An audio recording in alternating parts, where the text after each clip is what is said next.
கடலுக்கு நடுவில் ஒரு சிறைச்சாலை, உங்களால் நம்ப முடியுதா? அதாவது கடலுக்கு நடுவில் ஒரு சிறைச்சாலை மட்டும், அங்க வேற எதுவுமே இல்லை, தனி தீவு.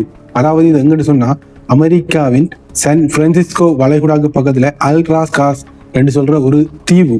அந்த தீவுல தனி ஒரு சிறைச்சாலை மட்டும் இருந்திருக்குது. அந்த சிறைச்சாலையை சுற்றி ஒரு பாரிய கடல், அந்த கடல் குளிர்ந்த கடல், அதுவும் அதிக நீரோட்டம் கொண்ட கடல்.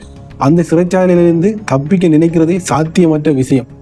ஆனா அப்படி இருந்தும் 1962ஆம் ஆண்டு 3 சிறை கைதிகள் பல மாதங்களா ஒரு ரகசிய திட்டத்தை தீட்டி அந்த சிறைச்சாலையிலிருந்து தப்பிருக்காங்கன்னு சொன்னா உங்களால நம்ப முடியுதா? அதை விட இன்ட்ரெஸ்டிங்கான விஷயம் என்னன்னு சொன்னா, அவங்க தாங்க தப்பிக்கும் போது சிறைச்சாலை காவலர்களுக்கு தெரியக்கூடாதுங்கிறதுக்காக தங்களோட படுக்கையில தாங்க படுத்திருப்பது போல ஒரு தோற்றத்தை செய்துவிட்டு தப்பி சென்றிருக்காங்க.